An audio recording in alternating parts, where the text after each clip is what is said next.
new version of the New York Dolls was formed after a several-month hiatus in July of 1975. David Johansen and Syl Sylvain were offered a tidy sum to tour Japan as the New York Dolls by a rock promoter from Tokyo.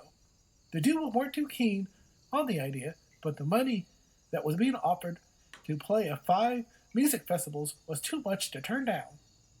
3 new members were deputized to fill out the lineup: keyboardist Chris Robinson, drummer Tony Machine, and bassist Peter Jordan. Before they traveled to Japan, the band rehearsed for hours. The Dolls also played several shows, including 2 dates at Sahara Club on July 11th and 12th, along with a show in Vermont days later, so the new lineup could get their sea legs on stage. The band arrived in Japan on August 3rd, 1975, and played the Makamani Ice Arena in Sapporo, along with Jeff Beck and Felix Papalardi. 2 days later, on August 5th, the Rock Festival played at the Dolphins Arena in Nagoya.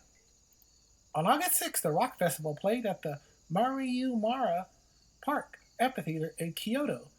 Due to Jeff Beck being sick with a cold, the Dolls played 2 sets and got paid twice.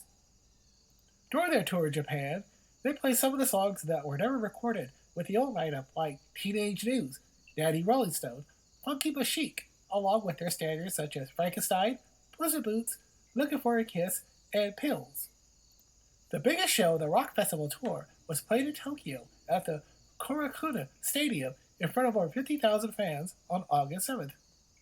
The final show of the Rock Festival was played on the grounds of the Sportsland Sugo in Murata on August 9th, 1975.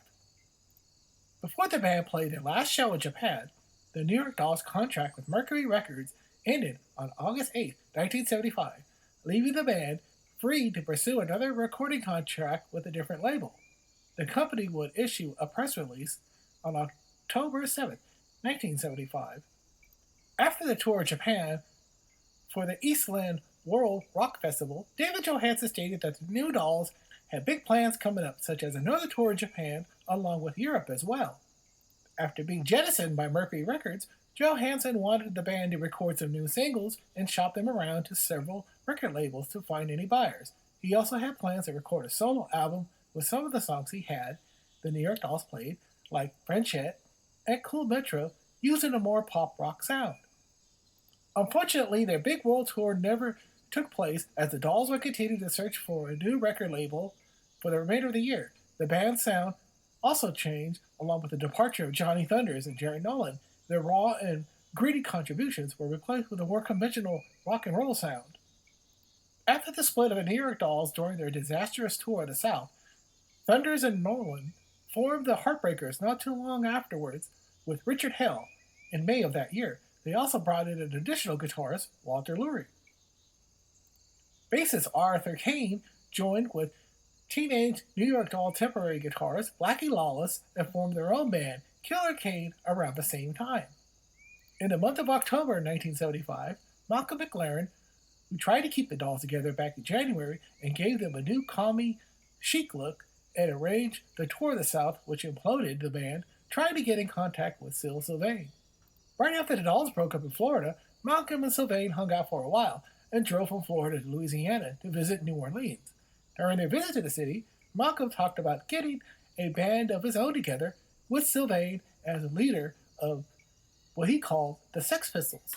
Sylvain gave Malcolm one of his guitars and electric piano in case he ever decided to take him up on that offer.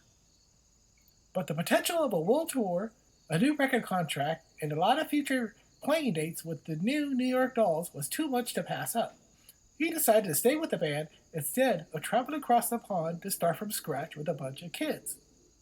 Malcolm gave Syl Sylvain's old guitar to Steve Jones, which he jokingly called Excalibur. Jones practiced night and day with it while listening to a Stooges' first album and was ready for the Sex Pistols' first gig, which took place on November 6, 1975. After spending a few months rehearsing and recording demo tracks for a potential third album, the Dolls played a New Year's Eve show at the Beacon Theater in New York City on December 31st, 1975. This would be the last show the band would play, as it would go on another hiatus from touring until March of 1976. I hope you have enjoyed this episode of Cuppy's Music Curios. My name is Cuppy, and I hope to see you soon. Cheerio!